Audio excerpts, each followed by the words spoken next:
जय हिंद दोस्तों। मैं Vikas UGC NET second history paper faculty आप सभी का स्वागत करता हूं फिलोफोन पर। आई होप कि आप सभी अच्छे होंगे और आप सभी की तैयारियां अच्छी चल रही होंगी। तो एक बार जुड़ जाइए सभी, उसके बाद क्लास को स्टार्ट करेंगे।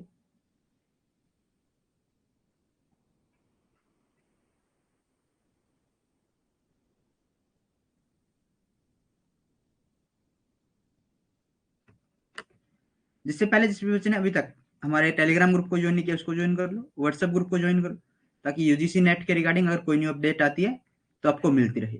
अनु गुड इवनिंग बहन। और हमारे इंस्टाग्राम पेज को फॉलो करना, हमारे यहाँ पर शॉर्ट्स वीडियो डलती है जो आपके लिए point two point knowledgeable fact रखती है।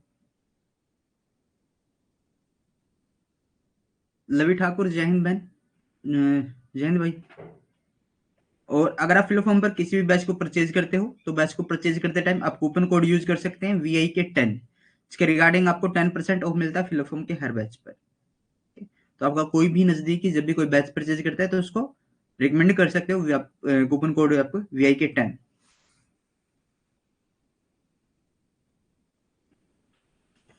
तो आज जो हमारी क्लास होगी वो विभिन्न मृत भांडों को लेकर होगी। किनको लेकर होगी? विभिन्न जो पोइट्रीज है, जो पोट्री है उनको लेकर होंगे। किनको? पोट्रीज को लेकर हमारी आज क्लासेस होगी। तो आपके सामने आज पिक्चर्स के साथ उनको डिस्क्राइब करने की कोशिश करेंगे। पिक्चर्स उनके साथ है, जितने भी मृद भांडों को हम आज देखेंगे उनकी पिक्चर्स आपको नजर आएगी। तो एक बार जुड़ जाइए सभी, उसके बाद क्लास को स्टार्ट करेंगे।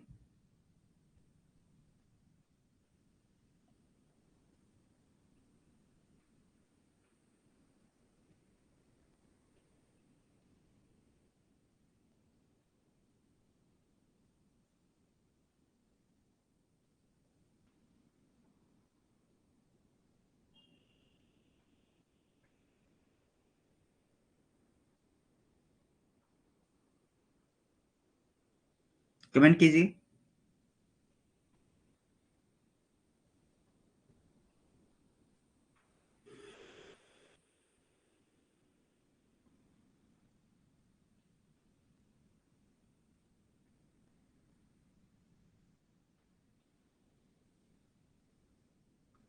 चलो, तो क्लास को स्टार्ट कर लेते हैं। लगभग सभी बच्चे आ चुके हैं और आते रहेंगे, जो भी बाकी वो आ जाएंगे।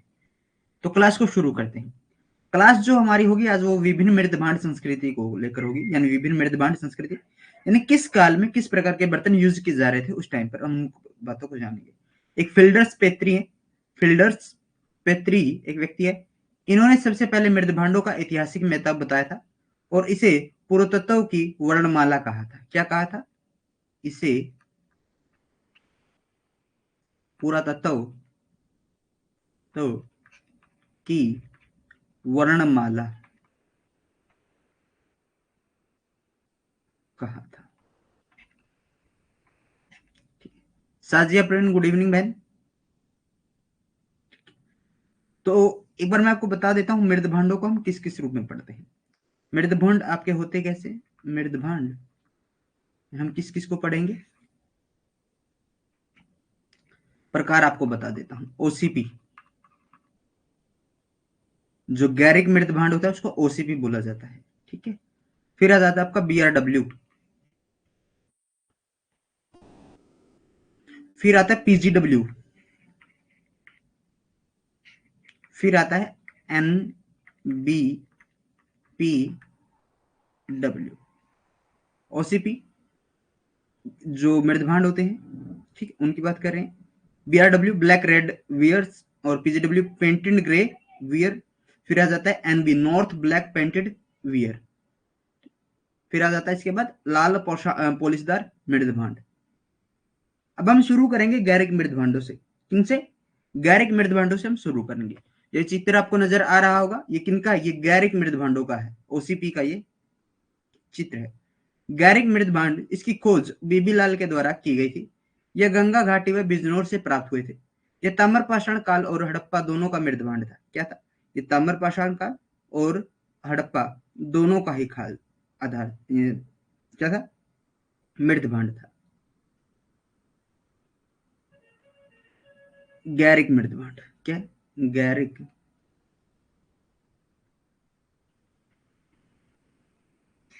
मृदभांड। खोज, बेबीलाल, 1949 50 में की थी।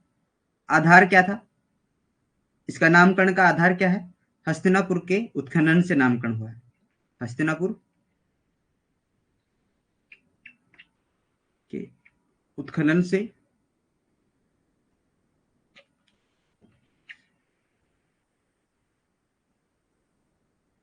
नामकरण हुआ है। ठीक है। गंगा घाटी, गंगा घाटी व बिजनौर से इसके साक्ष्य में प्राप्त होते हैं। गंगा घाटी में स्थल कौन सा है?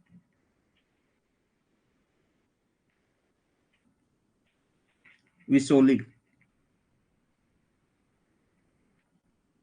विसोली में है बदायूं। ठीक है। फिर बिजनौर में आपका रहता है राजपुर,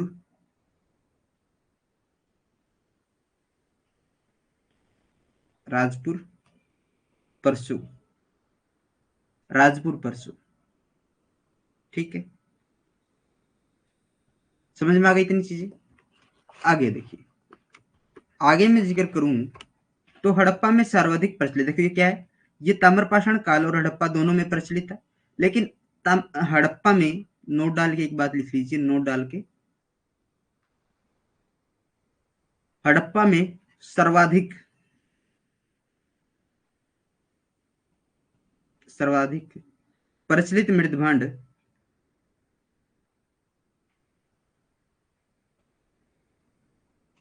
बीआरडब्ल्यू था। ठीक है, ब्लैक रेड वियर मृदभांड वहां पर प्रचलित था। आगे देखते हैं।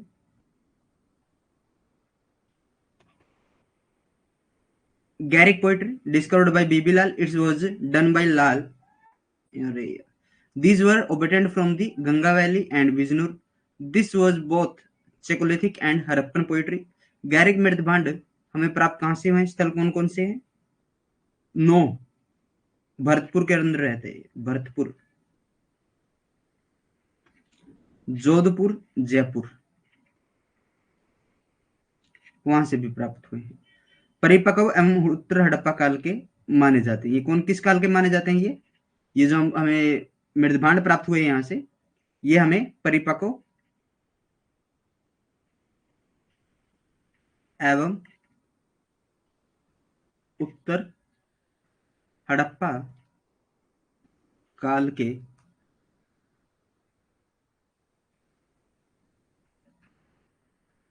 माने जाते हैं।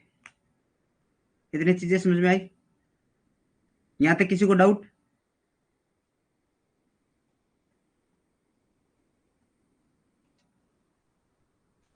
कमेंट कीजिए, यहां तक किसी को कोई डाउट? बुलंदशहर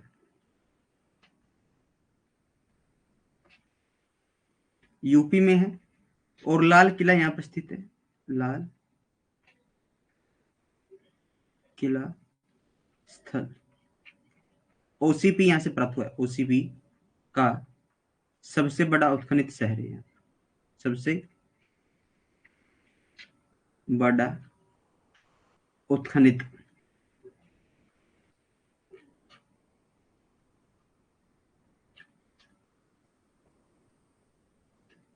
स्थल।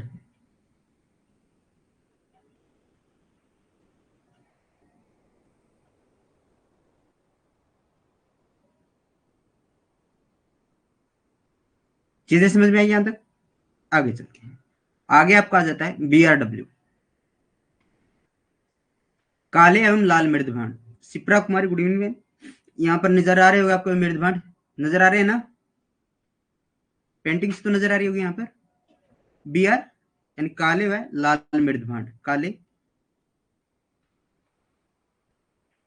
एवं लाल मृदभांड।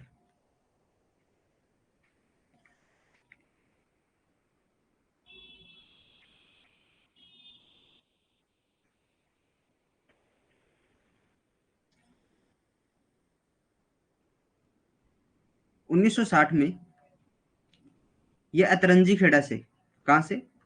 अतरंजी खेड़ा कहां पर है? यूपी में उत्खनन से प्राप्त हुए थे। यूपी के उत्खनन से इस संस्कृति का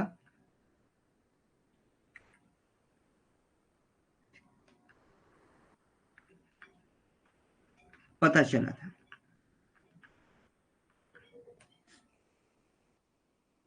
Yogendra Singh good evening, Paramdeep good evening बहन, शुभ संध्या आपको। इस मृद भांड को अथर्ववेद में, अथर्ववेद में क्या कहा गया है? इसे कृष्ण लोहित कहा गया है। कृष्ण लोहित इसे नाम दिया गया है। कृष्ण लोहित इसे नाम दिया गया है अथर्ववेद में। ठीक है। आर्यों का मृदभांड इसे कहा गया है। आर्यों का मृदभांड इसे कहा गया है। ठीक है। ऋग्वैदिक काल का प्रतिनिधि मृदभांड कहा गया है। ऋग्वैदिक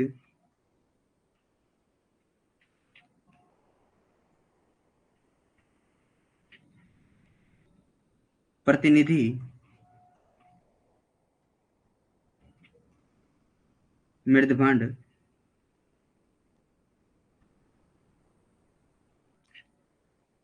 इसे कहा गया है। क्लियर है? बीआरडब्ल्यू वास्तव में जो ओसीपी तथा पीजीडब्ल्यू के मध्य का था। ये जो बीआरडब्ल्यू है, जो बीआरडब्ल्यू जो मृदभांड है, ये किसके मध्य का है? ओसीपी और पीजीडब्ल्यू।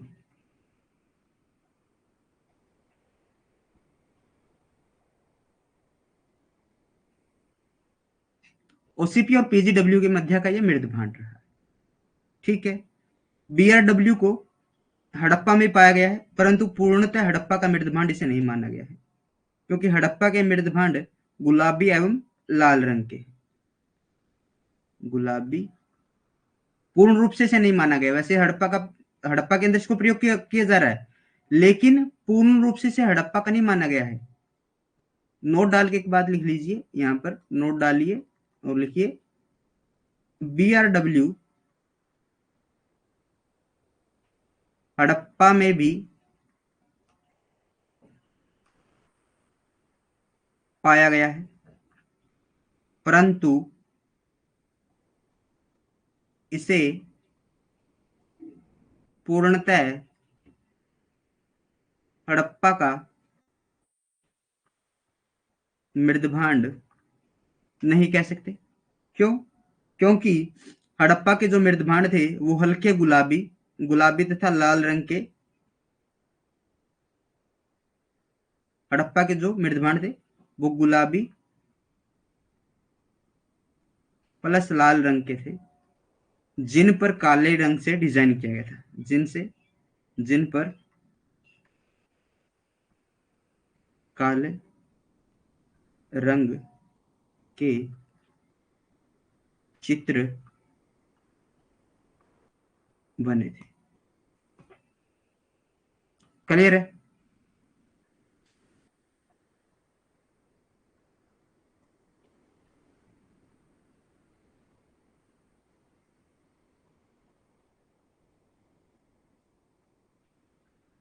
यहां तक कमेंट कीजिए, उसके बाद हम इसको रिवाइज करते हैं एक बार।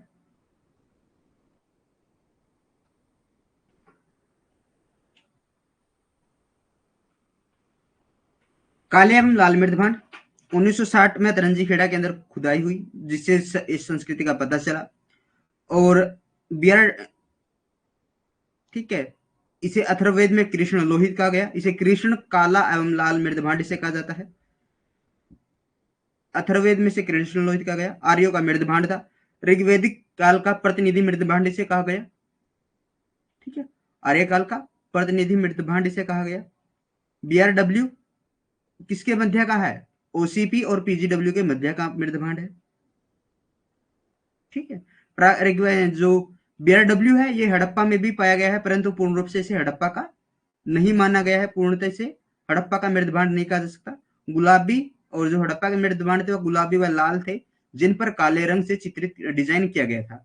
उसी कड़ी के अंदर इसकी जो मृदभांड है, ये मृदभांड प्राग ऐतिहासिक काल में भी आपको देखने को मिलेगा। प्राग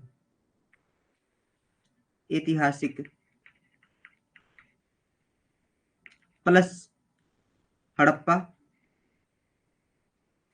प्लस महापाषाण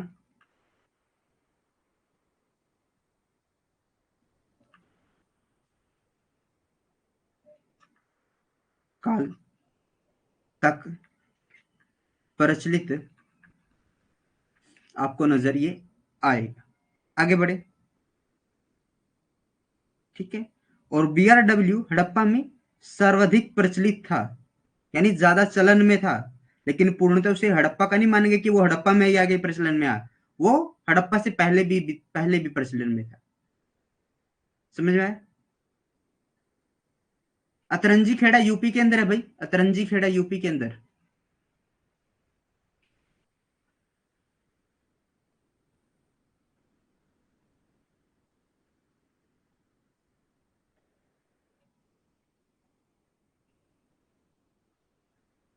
आगे चलते हैं।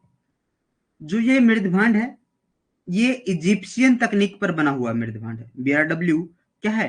इजिप्शियन तकनीक पर बना हुआ मृदभांड है। इजिप्शियन तकनीक होती क्या है? ये होती है उल्टा करके तपाने की तकनीक। उल्टा करके तपाने की तकनीक। किसी भी बर्तन को उल्टा करके जब उसको भट्टी में तपाया जाता है, उसे किस तकनीक, उसे कौन सी तकनीक कहा जाता है? इजिप्शियन तकनीक कहा जाता है। व्रात्या सदानीरा नदी के पूर्वी क्षेत्र के निवासी बीआरडब्ल्यू के संस्कृति से संबंधित थे।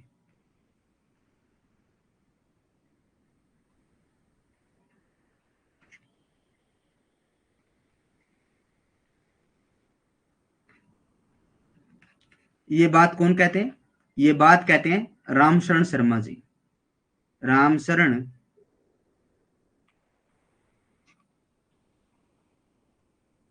शर्मा के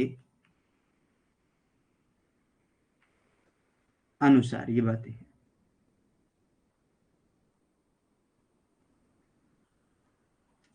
काले एवं लाल मृदभांड का जो मध्य भारत में ये पाए गए थे, और मध्य भारत के 1500 से लेकर 500 बीसी का ये टाइम पीरियड इनका रहा था।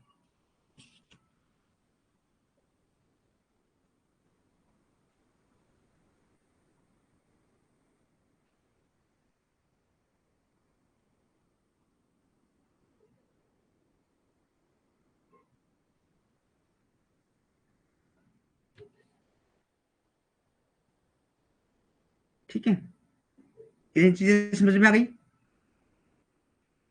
गुजरात का जो क्षेत्र है, गुजरात, उस क्षेत्र से 2000 बीसी से लेकर 1500 बीसी तक का इसमें हमें समय दिखाई देता है। दक्षिण भारत में 1000 से लेकर 100 बीसी तक का समय दिखाई देता है। ये मृदभांड आपको समझ में आ गया?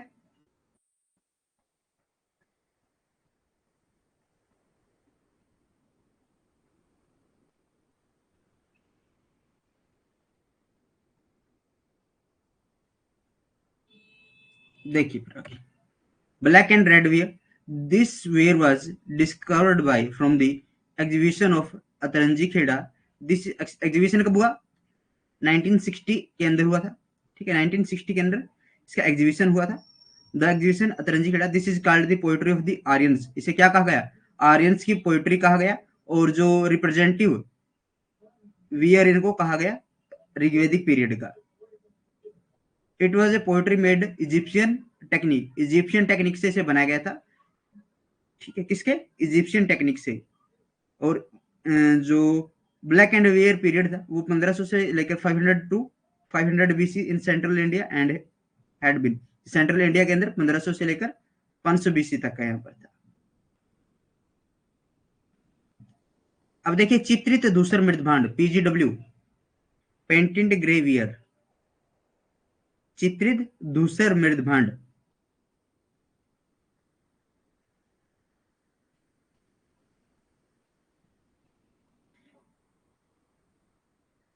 चित्रित धूसर मृदभांड, इस मृदभांड की पूरी जानकारी हस्तिनापुर के उत्खनन से मिलती है। क्या है? PGW,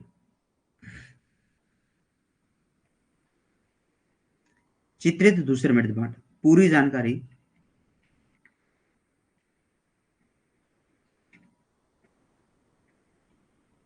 किससे मिलती है? हस्तिनापुर के उत्खनन से।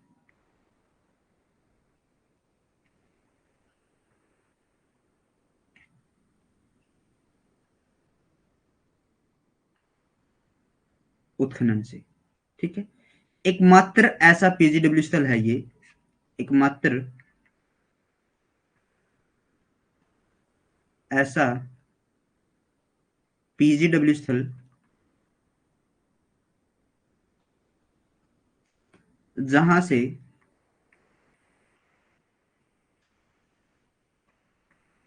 लोहे, जो लोहे का साक्ष्य है, लोहे का साक्ष्य प्राप्त नहीं होता।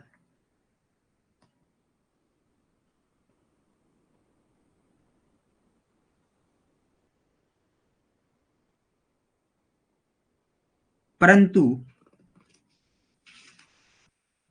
PGW स्थलों से हमें तांबा व लोहे अनिवार्य रूप से प्राप्त हुए हैं, परंतु PGW स्थल से हमें अनिवार्य रूप से क्या प्राप्त हुआ है? अनिवार्य रूप से हमें लोहे प्लस तांबे के साक्ष्य प्राप्त हुए, तांबे के साक्ष्य प्राप्त हुए। समझ में आ गया? सर्वप्रथम उत्खनन इसका किसने किया था? सर्वप्रथम उत्खनन, सर्वप्रथम उत्खनन बीबी लाल जी ने किया था।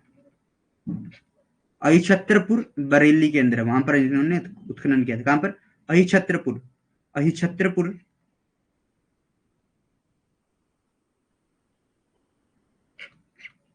बरेली, बरेली के अंदर इन्होंने उत्खनन कार्य किया था। आगे चले, बताइए इतनी चीजें समझ में आ गई?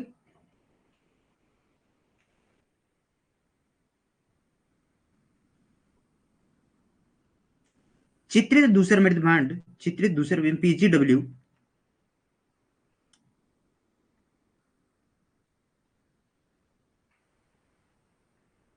महाभारतकालीन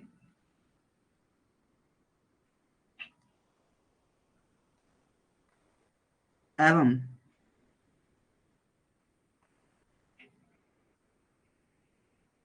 उत्तर वैदिक कालीन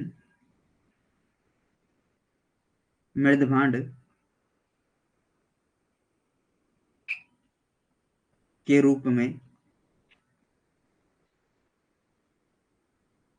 जाना जाता है।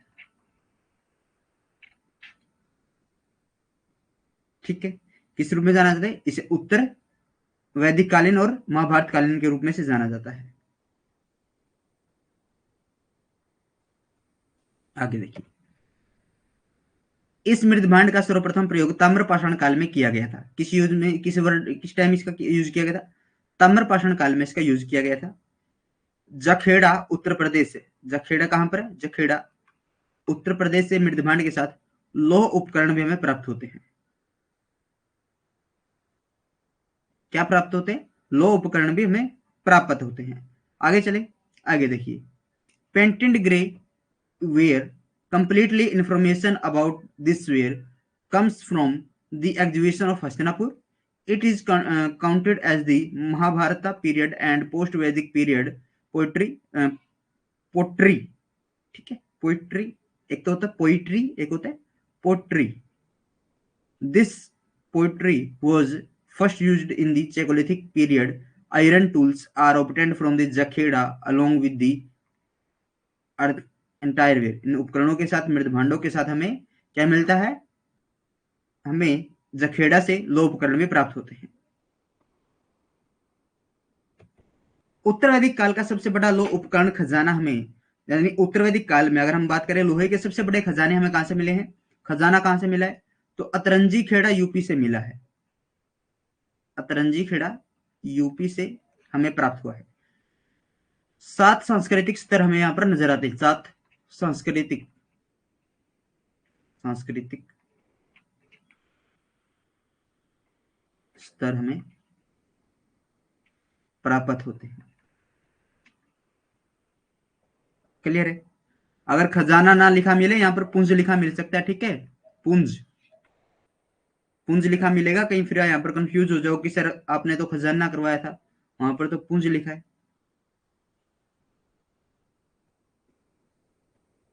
ठीक है, ऐसा हुआ है मेरे साथ एक बार। मैं ऑफलाइन बैच करा रहा था, तो मैंने राष्ट्रीय गान का, जो राष्ट्रीय गीत है, राष्ट्रीय गीत का, राष्ट्रीय गान क्या है हमारा?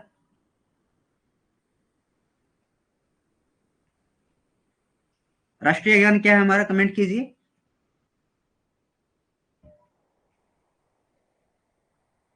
नेशनल एंथम और नेशनल सॉन्ग दोनों अलग अलग हैं, तो राष्ट्रीय गान क्या है हमारा?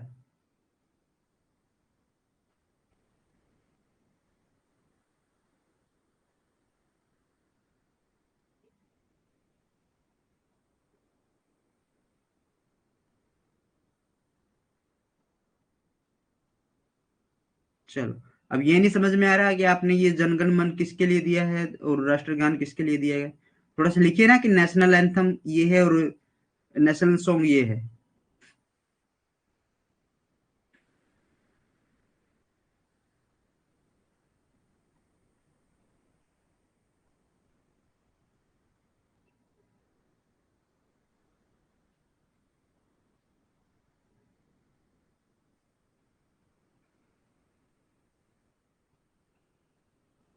हाँ, राष्ट्रीय गान जनगण मन, वेरी गुड।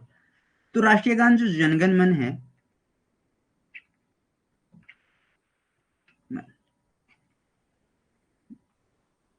गण है भाई, ठीक है? जनगण मन, गण नहीं है।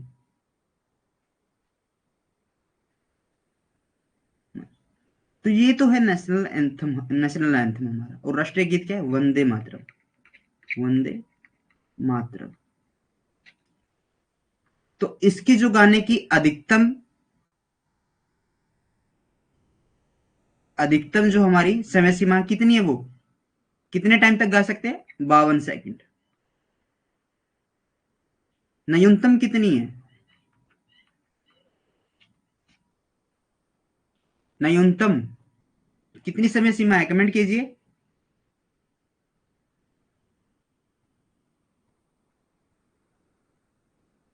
बिल्कुल, अधिकतम तो 52 सेकंड है।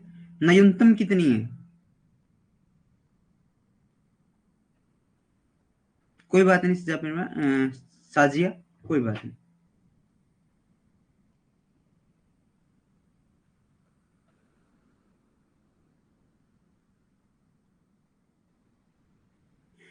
कमेंट कीजिए इसकी न्यूनतम समय से अवधि कितनी है?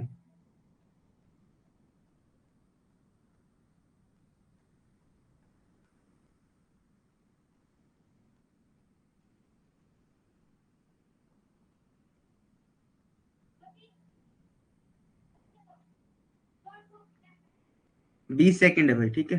20 सेकंड। वंदे मातरम का जो गाने का समय है वो 65 सेकंड है। कहीं पर आपको 72 सेकंड भी देखने को मिलेगा, वो तो 65 सेकंड के अंदर गाना होता है। तो जो क्वेश्चन आया था जीएस के रिगार्डिंग आया हुआ था, तो उसमें 65 सेकंड नहीं था, उसमें था 1.5 सेकंड और 1.05 सेकंड। तो इसमें से आंसर क्या होगा?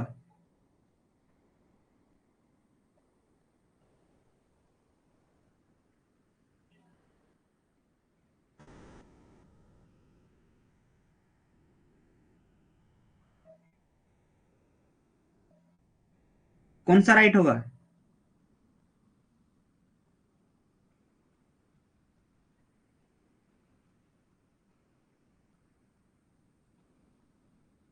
एक पॉइंट पांच, 1.5, 1.5।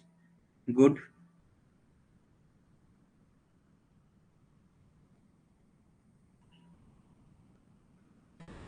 गुड गुड साजी एवरीवन, गुड।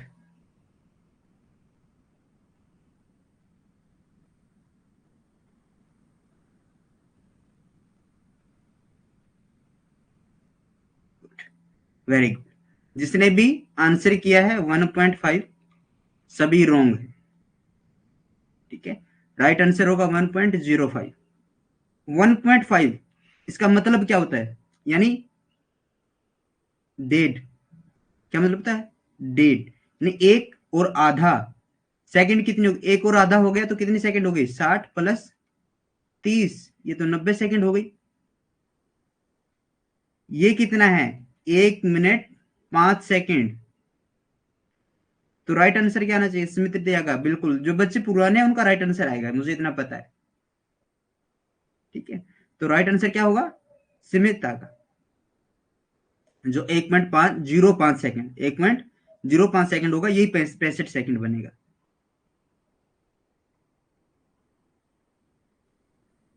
1.5 या तो है 1.5।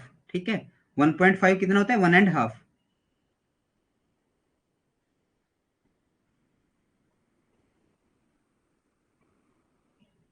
चलो, अच्छा, 2+2 डिवाइड 2 कितना आंसर आएगा? Find the value 2+2 divide 2।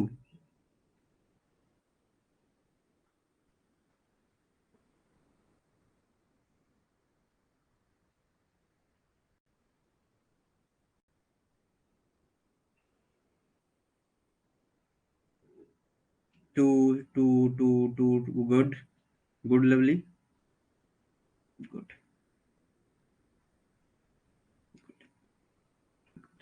Good.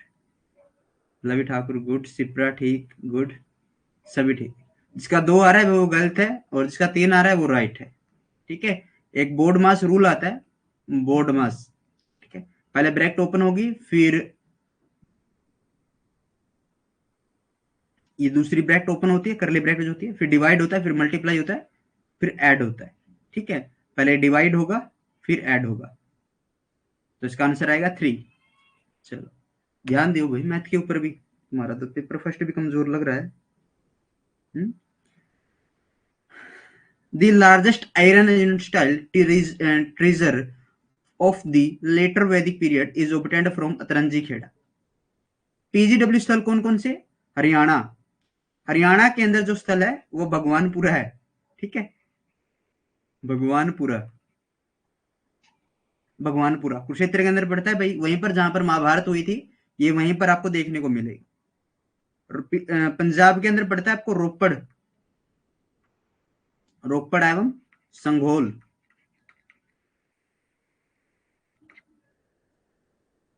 हाँ, टाइम दो उसको, फिर कमजोर है तो टाइम दो उसको। उत्तर प्रदेश में आलमगीरपुर,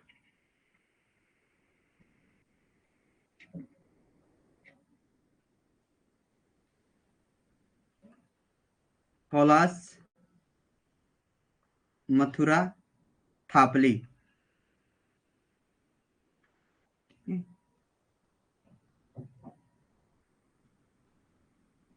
एक बार हुआ क्या, पीछे जब एग्जाम हुआ था, तो एक बच्चे का कमेंट आया, सर कि मेरे 58 क्वेश्चन ठीक है सर, तो दोनों पेपरों में मैं क्या करूं?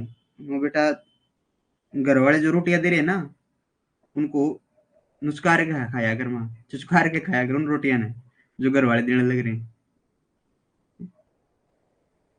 अरे 58 क्वेश्चन ठीक है, क्या करेगा? कुछ नहीं करना, आगे तैयारी कर, और क्या होगा आगे? बिहार, बिहार के अंदर वैशाली। कश्मीर में है मांदा,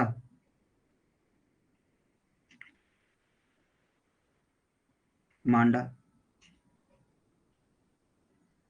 यहां तक की चीजें समझ में आ गई? हरियाणा, पंजाब, उत्तर प्रदेश, बिहार, राज्य कश्मीर, चीजें समझ में आ गई?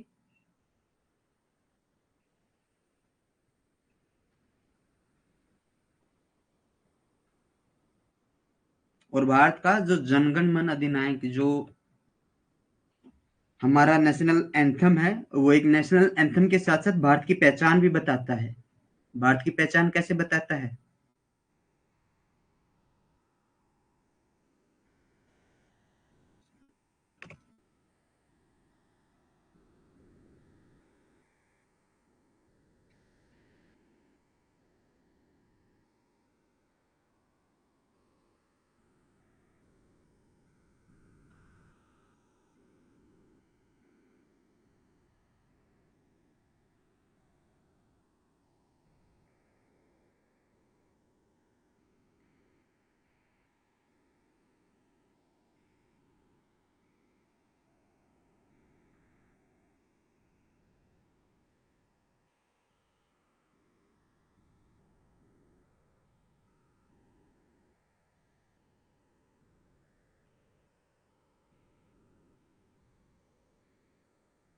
बिल्कुल, देखो कैसे बताता है ये। क्या था? पंजाब सिंध, पंजाब और सिंध, अफगानिस्तान, पंजाब सिंध, गुजरात, मराठा, ये मराठा नीचे आ जाएगा, द्राविड़ यानी दक्षिण भारत, द्राविड़, उत्कल यानी उड़ीसा वाला, बंगा बांग्लादेश, ठीक है, विंध्य नदी, पंजाब सिंध गुजरात मराठा, द्राविड़ उत्कल बंगा, विंध्य हिमाचल, विंध्य और हिमाचल, जो ये एरिया है, ये हिमालय वाला, विंध्य हिमाचल, यमुना गंगा, ये एरिया क्या है? ये भारत है, अखंड भारत जिसको हम बोलते हैं, वो वाला एरिया।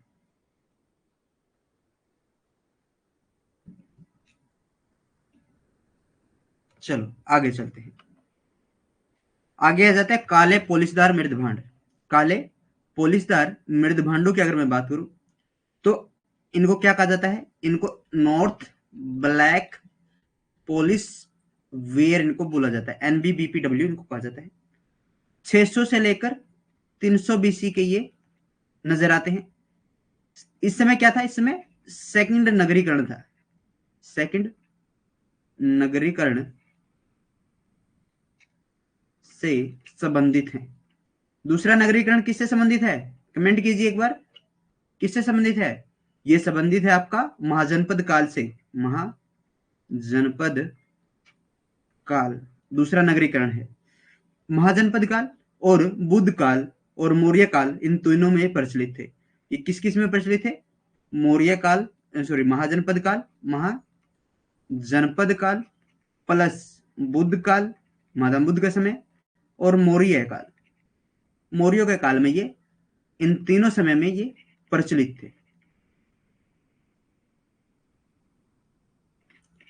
प्रचलित थे।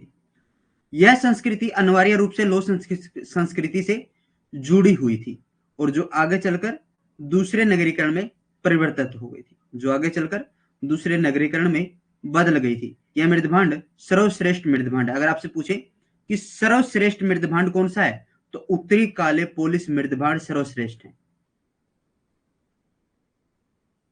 समझ में आ गया? North black police where this culture was traditionally associated with the iron culture, which later evolved into a second urbanization. This is the best poetry in poetry. ये मृदभांडों में सबसे सर्वश्रेष्ठ मृदभांड है। क्लियर हो गया यहां तक? मृदभांडों में किसी को डाउट? अब आ जाता है आपका लाल पोलिस मृदभांड। क्या आ जाता है? लाल पोलिसदार मृदभांड। ये मौर्योत्तर और गुप्त काल में प्रचलित थे। किस काल में? मौर्योत्तर काल में और गुप्त काल में प्रचलित जो मृदभांड थे वो लाल पोलिस मृदभांड थे। Red polish ware, red polish ware was prevalent in post Mauryan and Gupta's time. यहां तक की चीजें समझ में आई? किसी को कोई डाउट मृदभांडों के अंदर एक बार कमेंट कर दीजिए। उसके बाद हमारा नेक्स्ट टॉपिक जो स्टार्ट होगा वो स्टार्ट होगा हमारा, क्या स्टार्ट होगा? वो स्टार्ट होगा हमारा हड़प्पा सभ्यता। क्या स्टार्ट होगा? हड़प्पा सभ्यता हमारा स्टार्ट होगा। कमेंट कर दीजिए।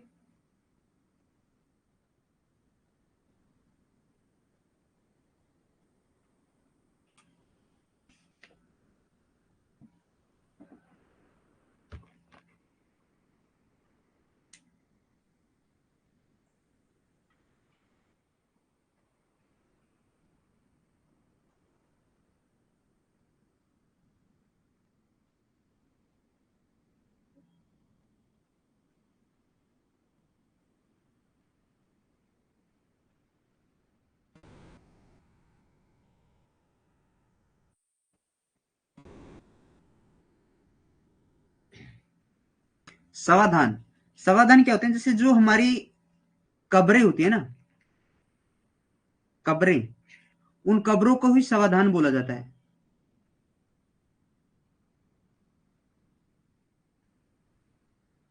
ठीक है, जमीन के अंदर दफन करने वाली जो प्रक्रिया होती है उसको समाधान बोलो, दफनाते हैं, बिल्कुल समाधान, कब्रों को ही समाधान कहा जाता है।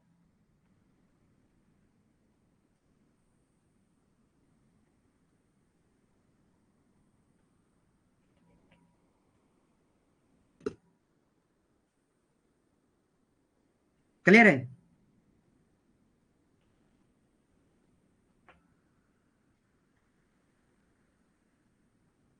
चलो, तो अब शुरू कर लेते हैं हमारे Harappa culture, Indus valley civilization को शुरू कर लेते हैं। ठीक है, किसे? इंडस वैली सिविलाइजेशन को शुरू कर लेते हैं।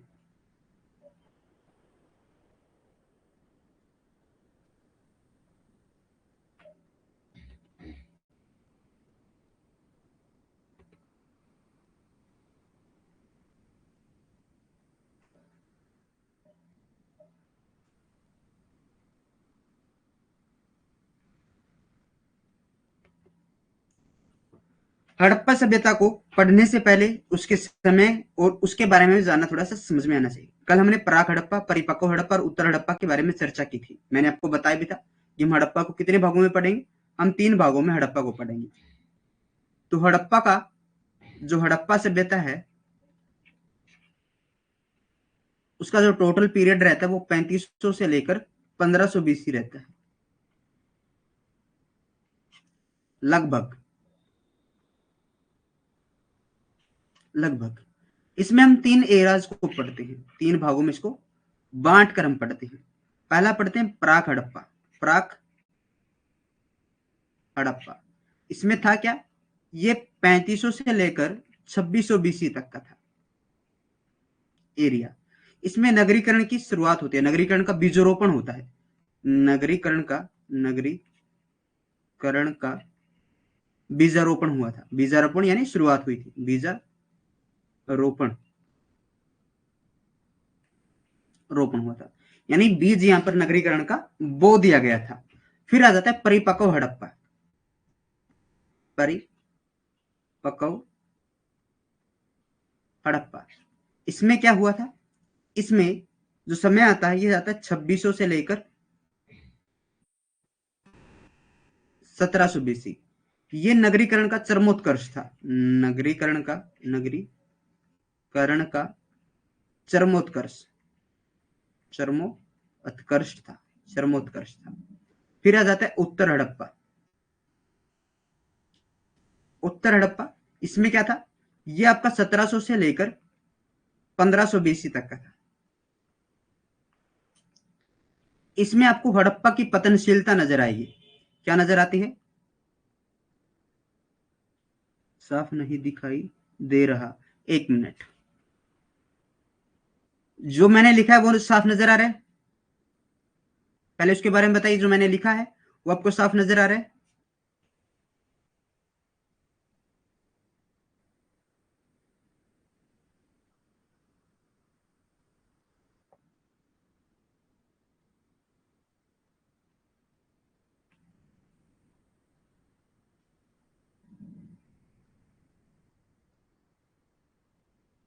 नाउ क्लियर, ओके ठीक है।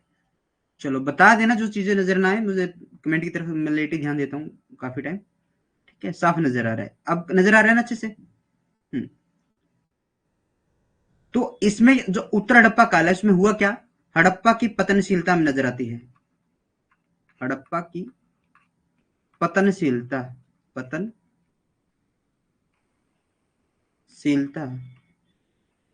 नजर आती है। ठीक है, इतनी चीजें समझ में आ गई। हड़प्पा के अंदर पढ़ना क्या है हमें, प्राक हड़प्पा 3500 से लेकर 2600 बीसी, फिर पढ़ते हैं परिपक्व हड़प्पा, परिपक्व हड़प्पा क्या होता है 2600 से लेकर 1700 बीसी, फिर आ जाता है आपका उत्तर हड़प्पा, उत्तर हड़प्पा क्या होता है 1700 से लेकर 1500 बीसी।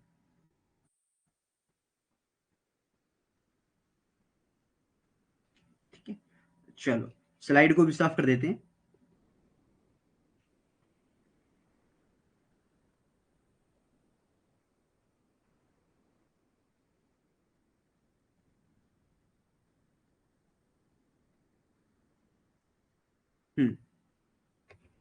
अब बता दीजिए,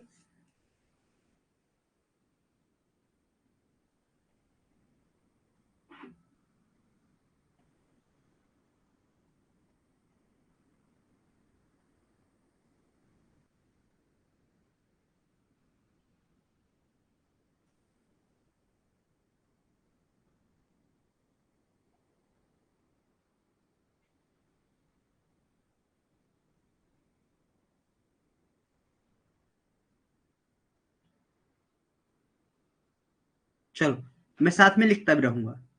हड़प्पा सभ्यता को दक्षिण एशिया की पहली सभ्यता माना जाता है, हड़प्पा सभ्यता को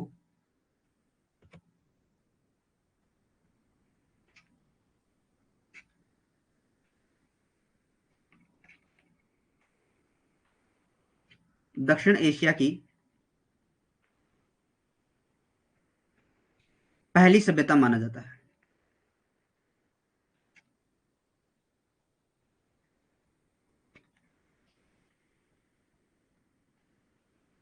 पहली सभ्यता माना जाता है। मार्टिमर वहीलर ने, एम वहीलर, एम वहीलर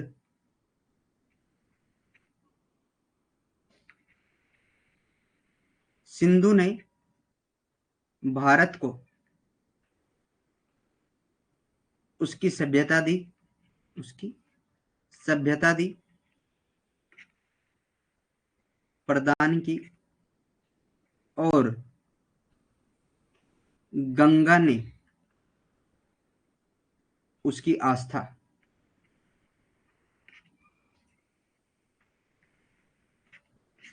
ये बात किसने कही है, ये बात कही है मार्टिमर वहीलर ने।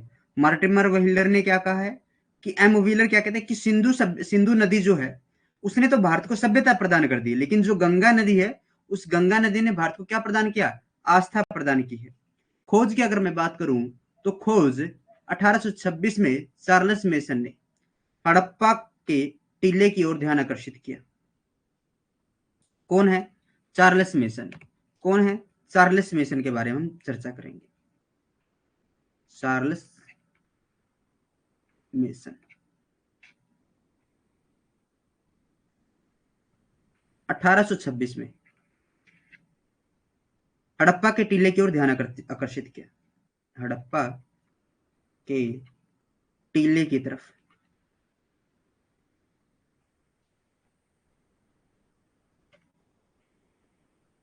ध्यान आकर्षित किया, आकर्षित किया। 1842 में इन्होंने एक लेख प्रकाशित किया। 1842 में क्या किया, 1842 में लेख प्रकाशित किया, लेख प्रकाशित किया। लेख क्या था, इन्होंने जो लेख था वो किसमें प्रकाशित किया था, the narrative of journey, journeys, the narrative of journeys, इसने क्या प्रस्तुत किया था, लेख प्रस्तुत किया था।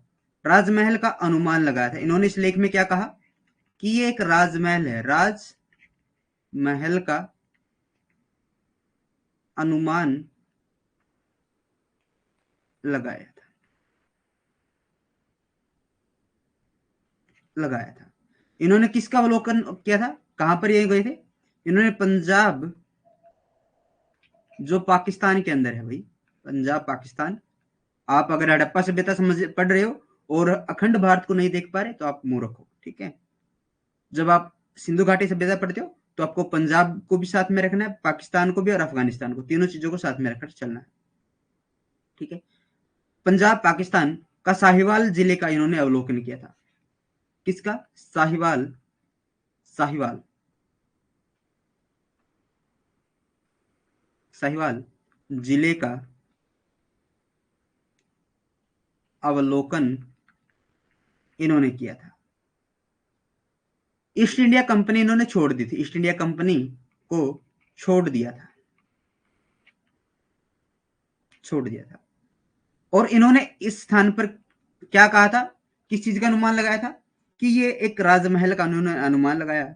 और इस स्थान पर इस बात पर आश्वस्त हुए, यानी इस जगह पर किस बात पर आश्वस्त हुए, इस बात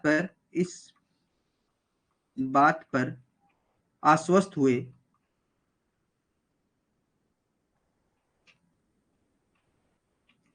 कि इसी स्थान पर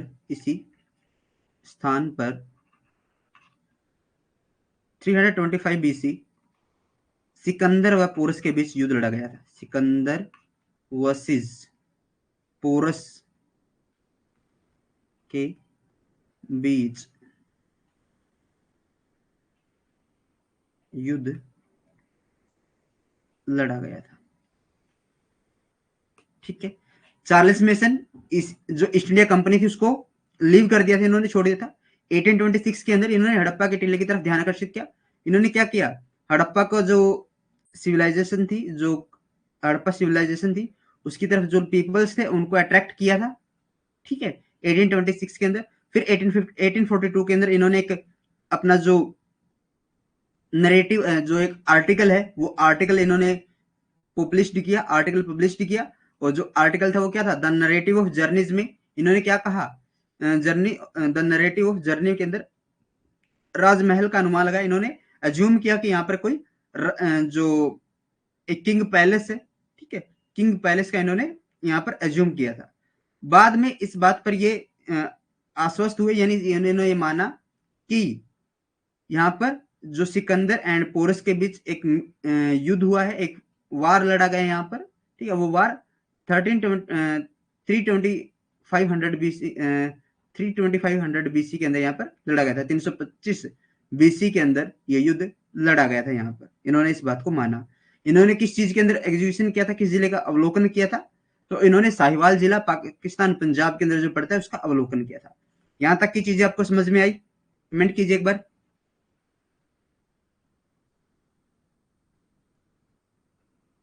आगे फिर हम दूसरे व्यक्ति की तरफ चलेंगे। चार्ल्स मेसन 1826, जॉन मार्शल आगे आएंगे 1921, फिर 1924 में सबके सामने को रख देंगे 1926 के आसपास। तो कमेंट कीजिए अब तक ये चीज समझ में आई? क्लियर।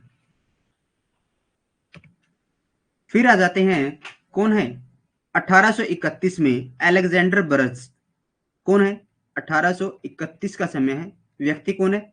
Alexander Burns. इन्होंने क्या किया, ब्रिटिश आर्मी के कर्नल थे, ब्रिटिश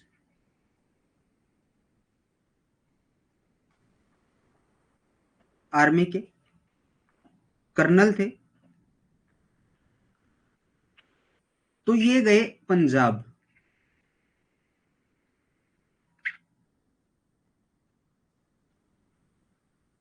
बिल्कुल। चार्ल्स मेसन 1826 और लेख प्रकाशित किया 1842।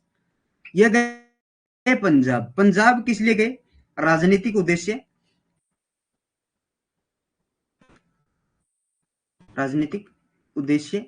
और मिलने किसे गए? ये गए मिलने रणजीत सिंह को, महाराजा रणजीत सिंह को, महाराजा रणजीत सिंह को, रणजीत सिंह को मिलने गए थे। तो मिलने गए इन्होंने हड़प्पा मिलने गए। तो हड़प्पे का जो हड़प्पा था, हड़प्पा के किले का अनुमान लगाया। इन्होंने अनुमान लगाया कि यहाँ पर कोई किला है, ठीक है।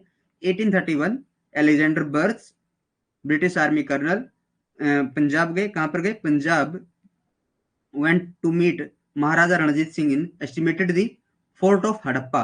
इन्होंने ये मीट करने, जो इनका पॉलिटिकल मोटो था उसके रिगार्डिंग ये गए थे पंजाब, और महाराजा रणजीत सिंह से मिलने के लिए, मीट करने के लिए, मीटिंग करने के लिए। बट जब इन्होंने हड़प्पा को देखा तो इन्होंने एज्यूम किया, इन्होंने एस्टिमेट लगाया कि ये कोई किला है। इतनी चीजें समझ में आ गई?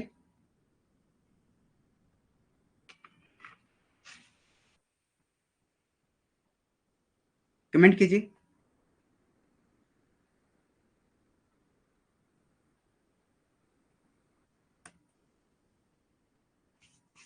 चलो, तो बाकी आगे जो क्लास होगी उसको हम कल कंटिन्यू करेंगे। तो यहाँ तक की चीजें आपको समझ में आ गई है, और आपको क्लास कैसे लगी मुझे कमेंट करके एक बार बता दीजिए।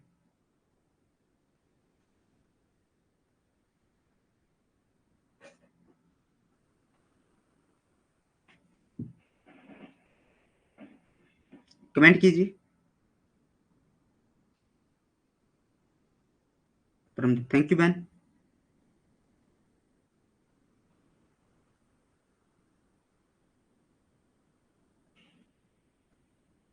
Good sir, thank you Anju.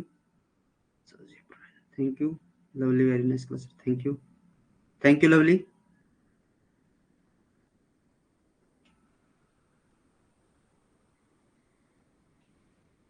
Thank you Paramdeep बहन। तो इसी के साथ इसी क्लास को हम यहीं पर समाप्त करते हैं। फिर मिलेंगे एक नए अध्याय के साथ, कुछ नए तथ्यों के साथ। तब तक के लिए जय हिंद, जय भारत।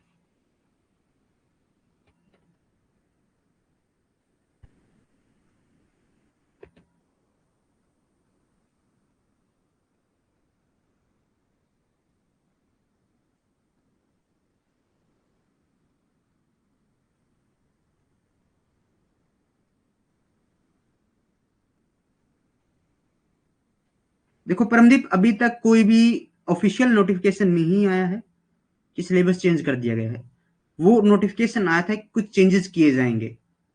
अब ये तो नहीं है कि सब कुछ ही बदल दिया जाएगा, कुछ चीजें बदली जाएंगी। मैं आपको पहले भी बता चुका हूं कि कुछ चीजों के अंदर चेंजेस आएगा, ना कि सभी। इंडस वैली सिविलाइजेशन अगर चेंज कर दिया तो इतिहास के अंदर पढ़ने के लिए कुछ नहीं है। अगर मुगल काल हटा दिया तो कुछ भी नहीं है इतिहास के अंदर पढ़ने के लिए।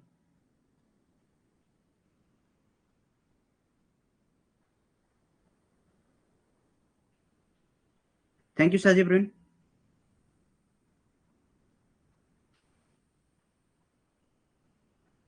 वीकली आपके पेपर स्टार्ट हो चुके हैं, आप टेस्ट दीजिए, आप ग्रुप्स के अंदर ऐड हो जाइए।